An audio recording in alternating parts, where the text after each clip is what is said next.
ಒಂದು ಮದುವೆ ಮಾಡೋದಕ್ಕೆ ಎಷ್ಟೆಲ್ಲ ಅಲಂಕಾರಗಳನ್ನ ಮಾಡಿರ್ತಾರೆ, ಮುಹೂರ್ತ ನೋಡಿರ್ತಾರೆ. ಆದರೆ ಹುಡುಗಿ ಮನಸ್ಸಲ್ಲಿ ಏನಿದೆ ಅಂತ ತಿಳ್ಕೊಳ್ಳೋಕ್ಕೆ ಯಾರೂ ಪ್ರಯತ್ನನೇ ಪಡಲ್ಲ.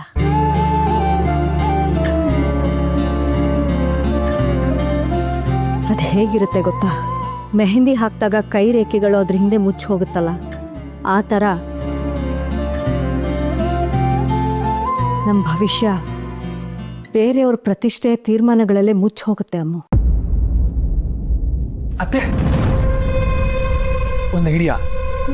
ಅಮ್ಮುದ ಹುಡುಗಂದು ಜಾತಕ ಹೊಂದಾಣಿಕೆ ಇಲ್ಲ ಅಂತ ಹೇಳ್ಬಿಟ್ರೆ ಅವಾಗ ಮದುವೆ ನಿಲ್ಲಿಸ್ಬೋದಲ್ವಾ? ಮದುವೆ ನಡೆಯುತ್ತೆ.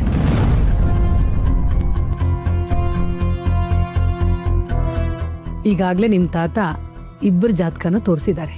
ಇಬ್ಬರು ಜಾತಕನೂ ಅಚ್ಚುಕಟ್ಟಾಗಿ ಹೊಂದಾಣಿಕೆ ಆಗ್ತಾ ಇದೆಯಂತೆ. ಜೊತೆಗೆ ಹುಡುಗ ತುಂಬಾ ಒಳ್ಳೆಯವನು ಅಮ್ಮ. ಇನ್ನೂ ಮದುವೆ ನಿಲ್ಲಿಸ್ಬೇಕು ಅಂತ ಯೋಚನೆ ಮಾಡ್ತಿದ್ದೀರಲ್ಲ, ನಿಮ್ಮ ತಾತಂಗೆ ಏನಾದರೂ ಗೊತ್ತಾದ್ರೆ ಅವ್ರೇನು ಅನ್ಕೊಳ್ಳಲ್ಲ.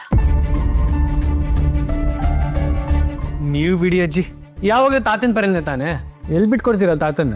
ಏಯ್ ತರ್ಲೆ ಹಾಕ್ತಿ ನೋಡು. ಹೌದು, ನಾನು ತಾತನ ಪರನೇ. ಎಲ್ಲರೂ ಹೇಳ್ತಾರೆ ತಾತ ಏನು ಹೇಳಿದ್ರು ನಾನು ತಲೆ ಅಲ್ಲಾಡಿಸ್ತೀನಿ ಅಂತ.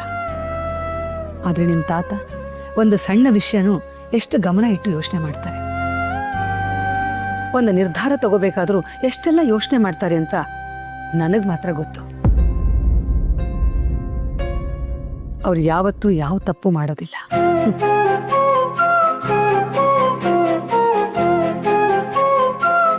ಅಮ್ಮು,